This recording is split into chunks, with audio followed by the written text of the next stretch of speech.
됐나? 네. 진짜. 자, 프렌드 나눠줄게. 자, 요거 지금 나눠주는 거는 그 총괄 다음 주에 여기 테스트 보는 거 알지? 마지막 테스트다, 마지막 테스트. 드디어 우리 시험이 끝난다, 다음 주에 보면. 자, 수업은 오늘까지 이제 3번만 더 하면 되고, 나머지는 이제 다음 주에 시험은 딱 한 번, 우리 총괄 테스트 2회 안 봤지? 그거 보면 끝난다. 자, 그거 대비해서 지금 대비지를 나눠줄 건데, 지금 요거 가지고 공부하면 되고 다음 주에. 그 다음에 답안지는 다음 주 월요일에 우리 주말과 카페가 따로 있거든. 거기에 생 올려도 되니까 거기에서 답안지를 보고 참고하면 된다. 그리고 오늘 KMO 때문에 빠진 사람들은 우리 주말과 CMS 카페에 데비지랑 답안지 동시에 올려줄 테니까 그거 보면서 공부하면 된다. 그리고 관련 내용은 문자로 나갈 거야. 왜 못하니? 어디? 미안해. 미안해. 이거 총괄 됐지요? 총괄 됐지? 미안 봐줘. 총괄 답지. 못하네. 이게 총괄 데비지를 선생님이 답안지라고 계속 이거 쓰려다가 헷갈려서 이렇게 썼나 봐. 답지라고 써줘도 답을 다 적어주지. 데비지니까 이거 데비지라고 바꿔서 보면 되고. 자, 우리 이게 시험 다음 주까지 시험 범위는 우리가 오늘까지 배운 화학 평형까지 볼게요. 화학 평형까지 볼게요. 요거 화학 평형까지 보고 요거 다음에 산량기 넘어갈 거고, 자, 산량기 다음에 반응속도 넘어갈 거고, 반응속도 그리고 화학 전지까지 가지고 요거 마무리할 건데, 자, 다음 주 시험은 화학 평형까지만 보겠다. 그리고 요거는 다음 주 월요일에 너네들은 카페에서 답안지 하는데 알지? 그것도 문자로 보내줄게. 문자로 답안지를 못 읽히는 거예요? 잠깐. 그리고 지난주에 우리 시험 봤었지? 네. 시험지를 나갈게. 시험지를 성적은 받았니? 네. 사진. 수학 받았고. 감독님, 이거 조심해라 보면 카메라. 자, 이거 가져요.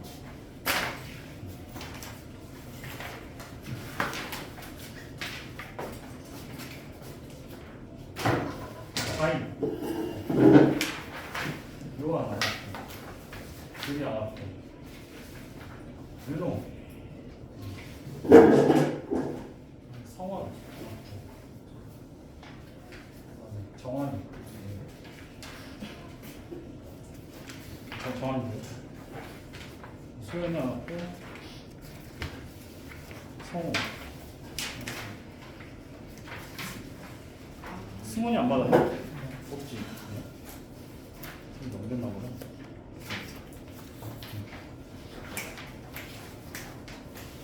잘했어. 자, 이거 가지고 자, 다음 주에 똑같이 우리 고체부터 시작해서 마지막에 3주 현상까지 봤었지. 자, 그리고 여기 화학표현까지 우리 엔탈피 합쳐서 화학표현까지 합쳐서 다음 주 시험 범위다. 그리고 이제 오늘 할 거는 화학평형 단원 마무리하고 이제 산전기로 넘어갈 거다.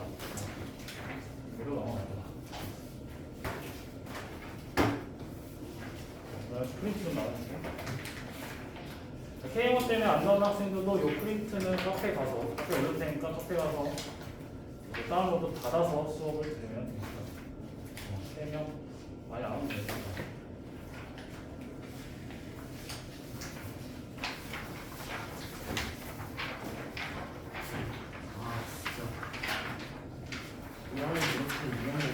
여기 안 받은 사람은 한꺼번에 나눠줄게. 자, 프린트. 자, 3년기 것도 나눠줄게.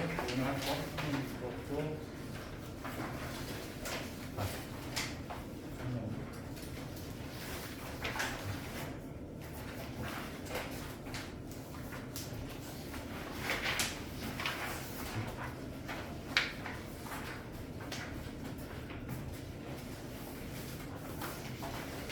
잠깐 써볼까? 요한이 KMT 많고 길이 안 왔고 다이 왔고 성호 강림이 왔고 서진, 이노는 왔고 윤 왔고 성원, 김케이모 왔고 스라, 승원, 정원 왔고.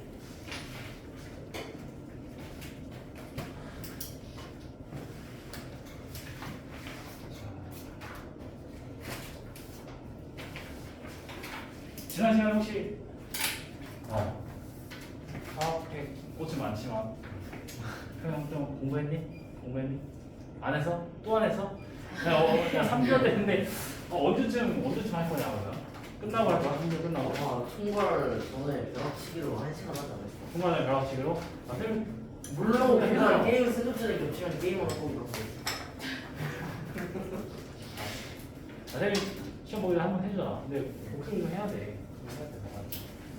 화학평형 굉장히 중요하니까 이거 좀 복습 많이 해줘. 부탁할게. 알겠지? 그리고 다음 시간에 1권이랑 지금 화이트학교도 1권이랑 2권 두 개 다 가져와.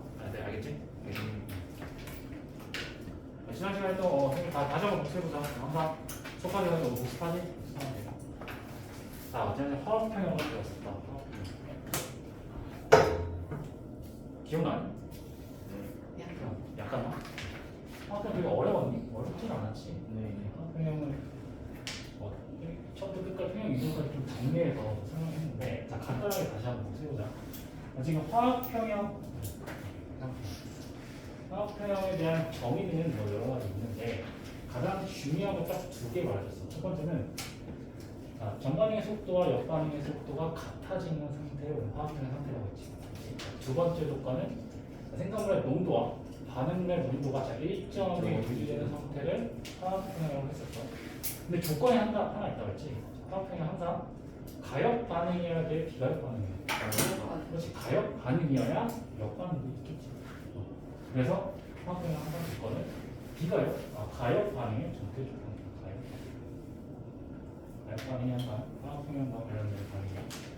그리고 두 가지 퀴즈를 저번에 했었어. 저는 화학평형의 정의를 알겠어. 그러면 화학평형은 생성물과 반응물의 농도가 혹은 양이 정확하게 5대5 비율이다. 5x. 굳이 양이 똑같지 않아도 농도만 일정하게 유지되면 된다고. 그리고 두 번째는 화학평형의 상태의 반응은 현재 멈춰있는 상태다. 5x. 정반응의 속도와 역반응 속도가 같아서 멈춘 것처럼 보이는 거죠, 우리 눈에. 실제로 그 속에서는 반응이 계속 일어나고 있는 거야. 속도가 계속 같은 거야. 알지? 그거 두 개 잘 기억해. 그리고 화학평형의 몇 가지 좀 특징들을 설명해줬어요, 다음에. 첫 번째는 화학평형은 항상 가역 반응일 때만 이루어진다. 가역 반응일 때. 두 번째는 예전에 한번 했었지. 화학평형 상태는 동적 평형 상태다. 이것도 했었지. 같은 의미야. 세 번째는 반응물과 생성물이 함께 공존하고 있는 상태다. 그리고 네 번째는 반응식의 개수비와 평형식의 평형 농도비는 서로 관련이 없다라고 했는데 이런 그래프를 그려주면서 현재 농도가 일정하게 유지돼서 화학평형이 일어나고 있는 상태야. 근데 이 반응에서 개수비는 얼마야? 2대1이지.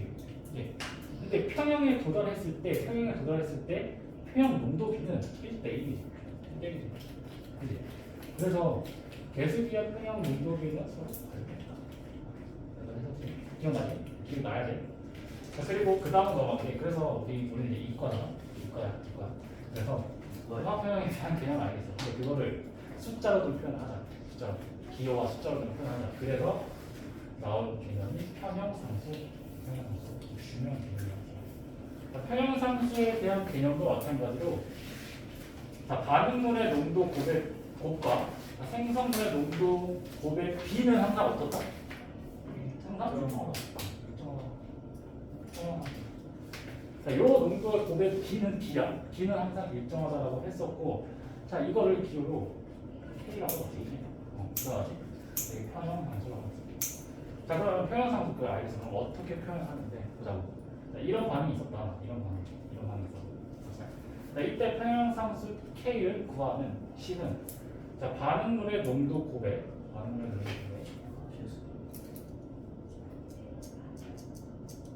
생성물의 농도 곱에 B를 이렇게 해주고 개수는 어떻게 되나? 지수를 재는 개수는 항상 지수로 보이니?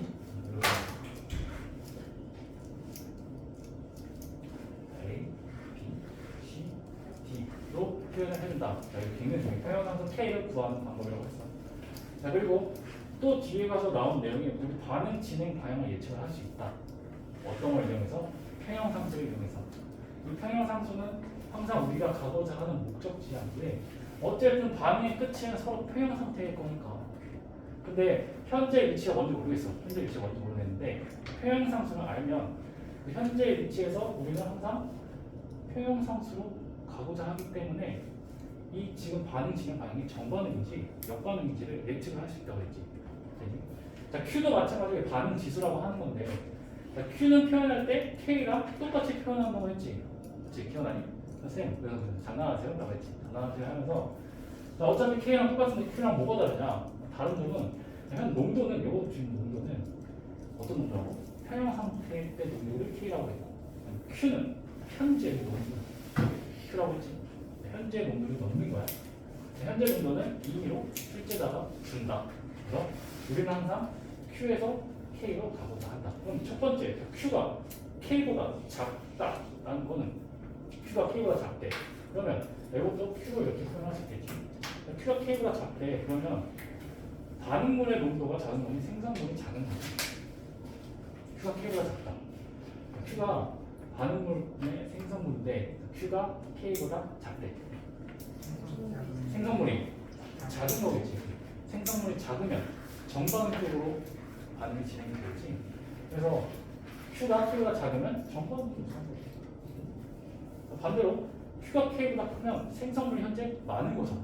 그럼 생성물이 줄이는 방향 쪽으로. 생성물이 미안해. 줄이는 방향이 아니라 자, Q가 K로 가려면 자, 생성물이 반응물 쪽으로 역반응이 진행이 돼야겠지. 그래서 이거는 역반응이 발생해야 한다. Q가 K일 때는 그냥 지금 현재 역반응 상태다. 요거 잘 기억해도 요거 Q도 표현하는 똑같아. 농도만 서로 다른다. 그 다음으로 이제 화학평형에 대한 개념은 끝났고 그 다음에 이제 평형 이동으로 넘어갔어. 평형 이동으로. 평형 이동에 영향을 주는 세 개의 요소가 있다고 했다. 세 개의 요소 기억나니? 앞에 썼는데 첫 번째는 뭐다? 농도다. 농도. 그리고 두 번째는 압력. 그리고 세 번째는 온도다. 그리고 평형상수에서 제일 중요한 거 설명 안 해. 제일 중요한 거. 평형상수는 오로지 뭐에 의해서만 영향을 받는다? 온도. 농도는 압력은 평형상수에 영향을 주지 않아. 오로지 온도만 평형상수에 영향을 준다고. 평형 이동은 또 이렇게 표현할 수도 있고 용어 하나 르샤틀리에 올려. 이게 평형 이동이야. 평형 이동은 평형 상태의 화학 반응의 농도, 압력, 온도 조건을 변화시키면 거기서 끝이 아니라 그 변화를 다시 감소시키려는 방향으로 평형 이동한다고. 그 변화를 분명히 감소시켜야 돼. 그래서 다시 그 평형으로 와야 돼. 그게 평형 이동이야. 농도와 압력, 온도에 의해서 평형이 이동한다. 그 중에서 우리 지난 시간에 농도와 압력까지 했었지. 기억나요? 온도도 잠깐 했었는데 오늘 온도부터 다시 한번 해보자. 지금 농도의 영향부터 한번 가보자. 이런 반응이 있다. 앞에 와봐. 첫 번째, 이 반응에서 농도를 건드려 볼게. 농도를. 지금 NO2를 첨가하거나 N2O4를 제거한다고 해볼게. 자, N2O4를 첨가했어. 그러면 그 변화를 다시 줄이려면 정반응으로 가야지, 역반응으로 가야지. 정반응으로 가야지. 자, 반대로, 자, NO2를 제거해볼게. 혹은 N2O4를 첨가해볼게. 그러면 생성물이 많아지겠지. 그럼 다시 그 변화를 감소시키려면 역반응으로 반응이 또 진행이 되겠지. 이게 평형 이동이야. 지금 계속 변화를 감소시키려는 거야. 우리는. 알겠지? 이게 평형 이동이었고, 평형 이동과 관련된 그래프를 보기 전에 선생님 문제에서 평형 이동의 농도에 영향해서 문제는 항상 첨가한다, 제거한다 이렇게 직접적으로 주지 않는다고 했지. 물론 직접적으로 주면 우리는 땡큐야. 근데 직접적으로 주지 않는다고. 그 중에서 첨가의 예가 뭐였어? 공통 이용효과. 그렇지? 그리고 제거의 예는 평형계 물질을 주는 거. 이런 식으로 좀 돌려서 얘기를 한다고. 뒤에 가서 나올 건데, 자, 압력도 마찬가지로 직접적으로 압력을 높였다, 아니면 낮췄다라고 안 주고 부피를 건드렸다. 이런 식으로 준다. 자, 그래프를 한번 보자. 자, 그래프 보면 자, 현재 평형 상태인 요 지금 요 방식에서 자, 현재 평형 상태 첫 번째 구간에서 평형 상태였는데 자, 에너트로 첨가할 때 여기 직접적으로 줬네. 이거 땡겨요. 첨가할 때 자, 첨가하면 자, 에너트로 첨가하면 반응물의 농도가 증가하겠지. 아니? 반응물의 농도가 순간적으로 이렇게 증가할 거야. 그러면 다시 정반응으로 가면서 반응물의 농도를 줄여야겠지. 생성물 농도는 반대로 커지고. 그래서 순간적으로 농도는 커졌다가 저기 NO2, 여기는 N2O4. 커졌다가 다시 그 변화를 감소하려는 방향. 그다음에 생성물도 그 변화를 감소하려는 방향. 그러니까 문제는 1구간에서의 평형 상수는 계산할 수 있어. 근데 3구간에서의 평형 상수 계산할 수 있니? 있지. 왜? 평형 상수는 원래 뭐예요? 온도예요. 여기나 평형 상수 똑같이 구할 수 있다고. 똑같으니까. 이제 이거 구하고 또 온도는 유일하게 달라지는 거죠. 마지막은 압력까지 하고 지난 시간에 끝났어. 압력이니까. 압력은 딱 두 가지 변화를 시켰다. 첫 번째는 압력을 높였어. 순간적으로. 압력을 높였다 그럼 다시 그 변화를 감소시켜야겠지. 압력이 감소하는 방향으로 평형이 이동한다. 그렇지? 그래서 지난 시간에 이 분자수와 관련된 내용을 책이나 그림으로 설명해 준다고 했던 기억나요? 요거 기억 안 나요? 분자수? 압력이 감소하는 방향은 분자수가 증가하는 방향일까 감소하는 방향일까? 기억 안 나요? 기억 안 나? 요거 한번 설명해 줄게. 요거 막 그림으로 보면 좀 더 헷갈려서 뭐 이렇게 설명해 주려고. 얘들 용기가 있다. 용기가. 10m의 용기가 있다. 10m에 2몰만 있다. 저보다 분자가 2몰만큼 이렇게 있다. 됐니? 그러면 여기에 농도는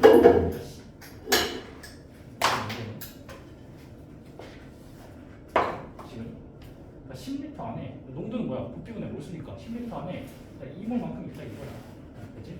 자, 근데 여기서 압력을 증가시켜 볼게. 압력을 증가시키면 어떻게 될까? 부피는 감소하지. 부피가 아니 5리터로 감소했다 쳐봐. 순간적으로 분자 수는 그대로겠지. 변함이 없지. 분자의 개수는 변함이 없지. 그럼 이거는 순간적으로 자 5리터 분에 분자가 두 개가 들어있는 거잖아. 맞니? 그러면 지금 5분의 2는 10분의 4랑 똑같다고 볼 수 있어. 네, 분자 수가 지금 어떻게 됐어?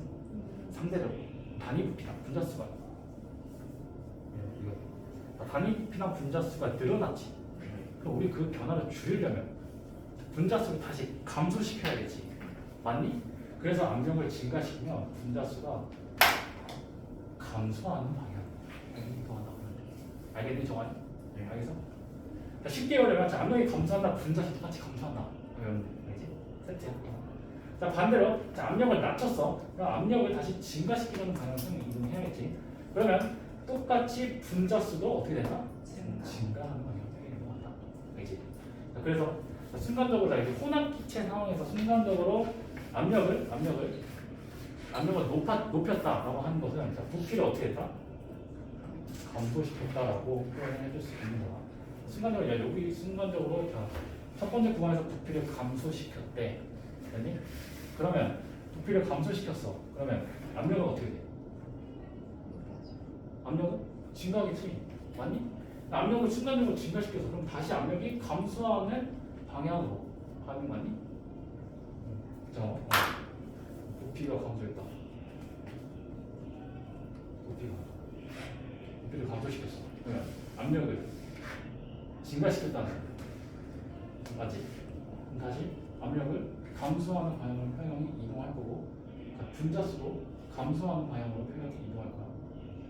그렇지? 자, 그럼 분자수가 다시 늘었다가 다시 감소하는 방향으로 평형이 이렇게 이동하는 거 맞니? 이해되니? 자, 이거 순간적으로 늘어난 거야. 그래서 다시 지금 감소하는 방향으로 평형이 이동하는 거야. 반대로 생성물은 분자수가 증가하겠지. 그러면서 평형이 새로운 평형에 도달한다고. 근데 이것 또한 역시 압력의 영향이니까 평형 상수는 변화가 있다 없다? 없다. 평형 상수 없다. 여기에 평형 상수나 그림이 이래서 그래. 그림이 이래서 그래. 여기에서 평형 상수 값이나 여기에서 평형 상수 값이나 같다. 오케이. 여기까지 이해되니? 지난해 여기까지 했었어. 자, 그리고 세 번째는 자, 온도. 그리고 네 번째는 또 수득률이라는 개념이 나와. 여기까지 하면 평형 이동, 그리고 화학 평형은 끝나겠지. 자, 온도부터 오늘 해보자. 여기 지워져 되니? 예.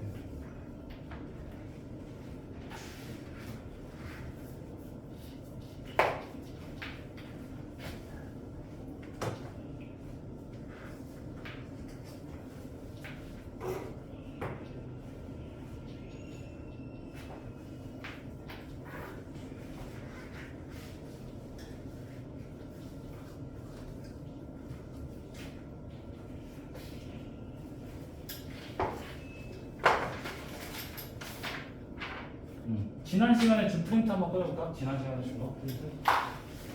지난 시간에 준 프린트.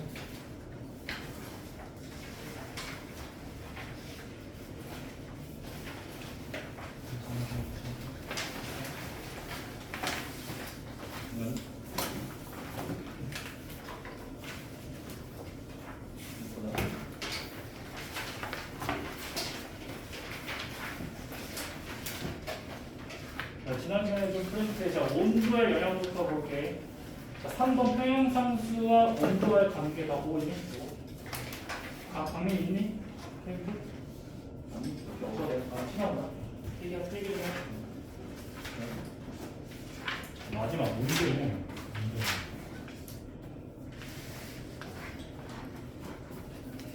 평형이고.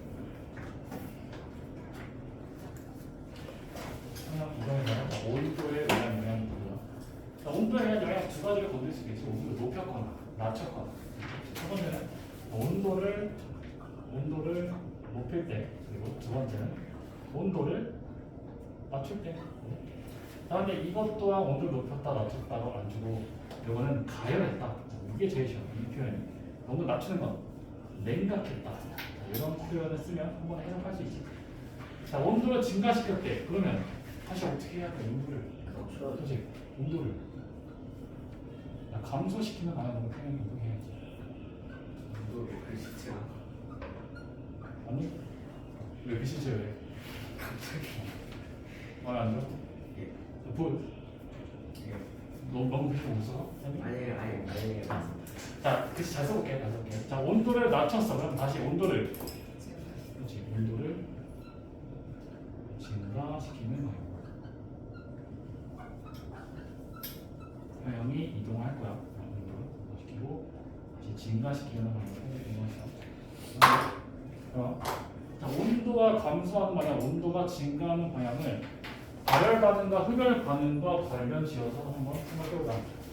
자, 그거는 쉽게 말하면 쉽게 얘기해봐. 자, 온도를 증가시키는 방향은 발열 반응이니까 흡열 반응이니까 발열이 지금 온도를 계속 높이려는 방향으로 반응이 진행이 돼야 돼. 그러면 이것 또한 발열 반응으로 진행이 돼야 되는 거고. 위에 보자. 온도를 반대로 감소시키면 이거는 흡열 반응 쪽으로 반응이 진행이 돼야 된다는 거야. 알겠지? 그리고 이런 반응식으로 나왔을 거야. 이런 반응식. 알겠지?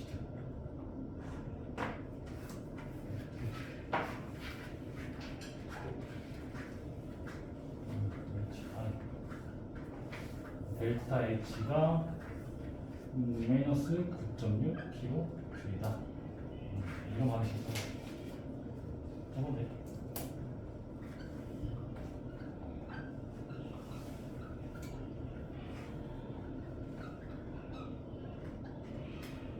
이런 방식으로 써보자.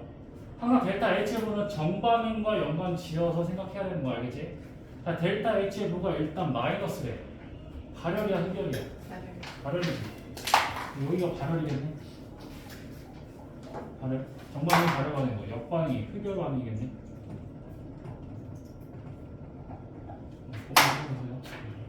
역반응이 흡열이겠네. 맞니? 그렇지. 자, 평형 상태에서 만약에 온도를 건드려서 온도를 증가시켰대. 그러면 다시 온도를 낮추려는 방향으로 평형이 이동해야겠지. 근데 온도를 낮추려는 방향은 발열이다 흡열이다. 흡열이다.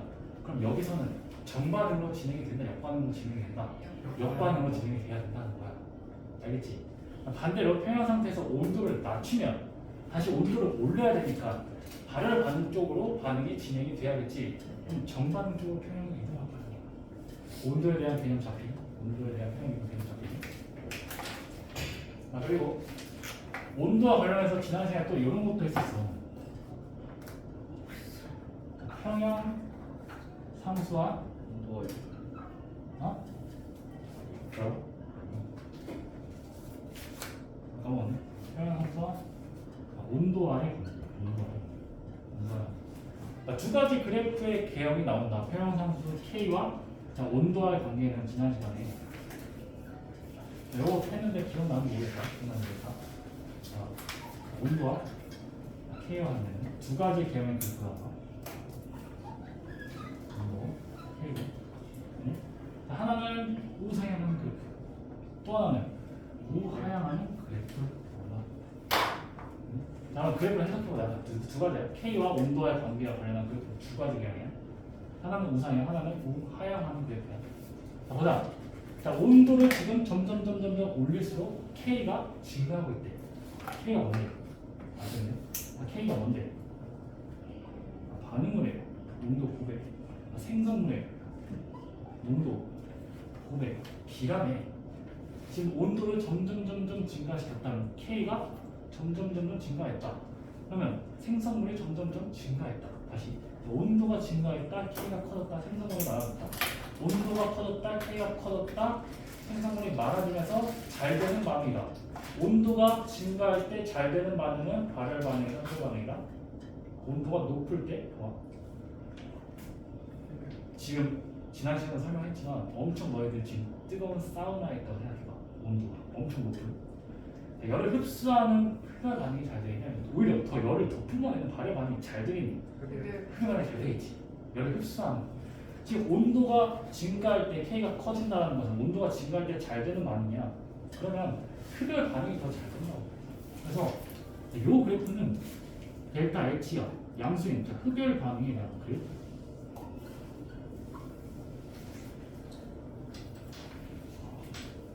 네. 이해해? 나머지는 발열인데 그것도 한번 해석해보자고. 자, 우리 그래프를 왼쪽은 우상향하면서 해석했어. 이렇게 해석했어. 온도가 증가해서. 근데 항상 기준이 되는 것은 K 값이 커지는 쪽으로 읽는 거야. 지금 오른쪽 그래프를 K가 커지는 쪽으로 읽으려면 오른쪽에서 왼쪽으로 읽어야 돼. 지금 온도가 낮아질수록 K가 커진다. 맞니? 자, 온도가 낮아질수록 K가 커진다. 온도가 낮아질수록 생성물이 많아진다. 온도가 낮아질수록 잘 되는 반응이다. 온도가 낮을 때 잘 되는 반응은 발열 반응이다. 그치? 델타 HFO가 음수인 발열 반응. 온도와 K와의 관계 그리고 잘 그렇게 나와야지. 잘 필기해놔. 온도와 평형함수 K와 관련된 관계인 그래프이다.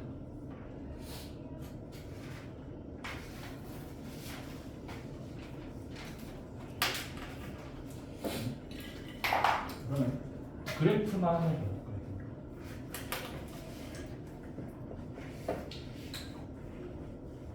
농도 시간 그러면 이런 말입니다.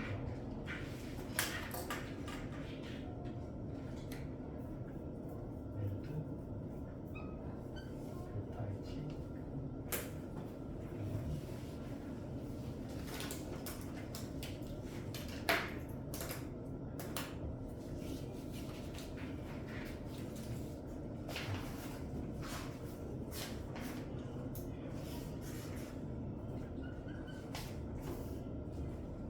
여기가 N2의 농도고 여기가 N2의 농도라고 해보자.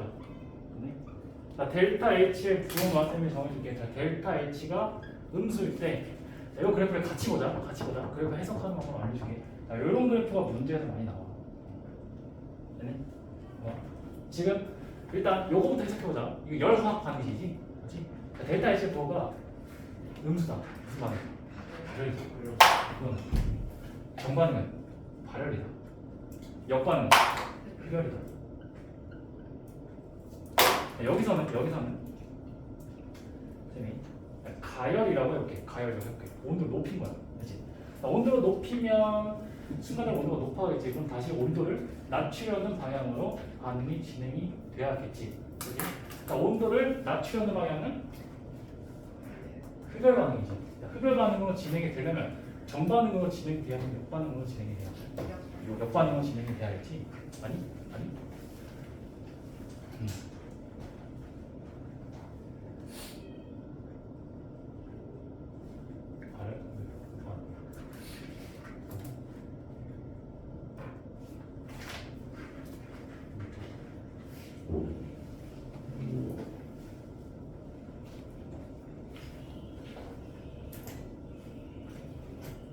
델타 HF가 음수다. 근데 음수면 정반응은 발열 반응이다. 발열 반응이다. 그러면 가열했다. 온도를 높였다. 그럼 다시 온도를 감소하는 방향으로 평형이 이동할 거다. 그러니까 온도가 감소하는 방향은 흡열 반응이다. 흡열 반응이다. 흡열 반응이다. 자, 지금 흡열 반응에서 여기 개수가 1이야. 1이 생각된 거야. 그랬더니 지금 전체 몰수가 증가하는 방향 맞니? 전체 몰수가 증가하는 방향 맞니? 그렇지? 전체 몰수가 증가하는 방향이 되려면 N2는 이렇게 증가해야 되고 N2는 이렇게 가면 요거가 여기 그려져 있니? 그래. 여기까지 그려져 있니? 이제 이해했다. 지금 새로운 평형 상태에 도달했다. 도달한 거 보이니? 그렇지? 그다음에 여기서 문제는 자, 그래프에 대한 개형은 이렇게 그릴 수 있고, 새로운 평형에 도달했다. 중요한 거는 이때 평형 상수와 이때 평형 상수가 같다 틀리다? 다르다. 알겠지? 왜? 온도가 변했어. 온도에 따라서 새로운 평형 상태에서 온도를 구할 수 있어요. 여기까지 온도를 하고 중요한 건 이제 마지막에 또 수등률이랑 한번 해보자. 수등률. 다음 장 말고 오늘 나눠준 프린트 한번 봐볼래? 오늘 나눠준 프린트.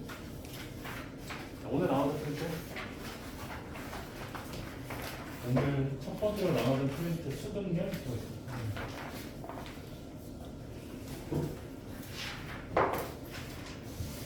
수등률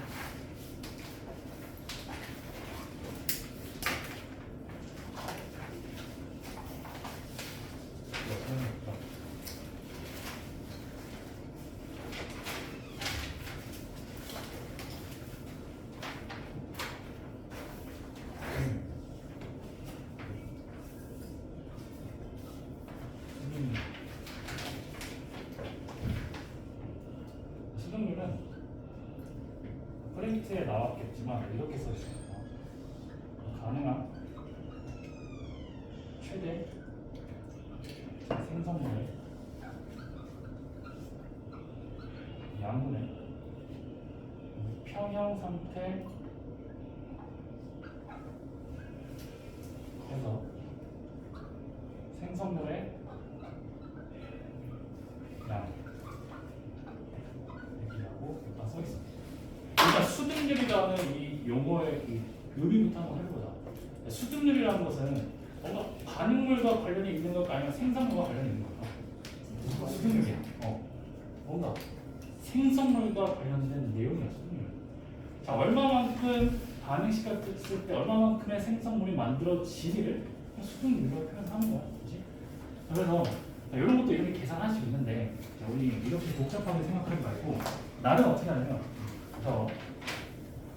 수등률을 쉽게 이해하는 방법. 오케이. 책이 이렇게 써있지. 이걸 지우세요.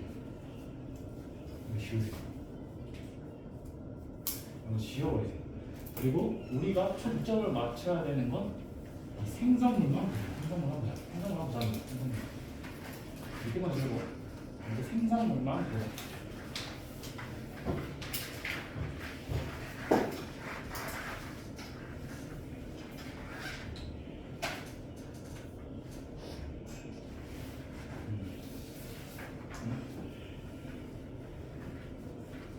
자, 이제 수능 하기 전에 우리 또 잠깐 5분만 했다가 다시 1시간 끝났습니다.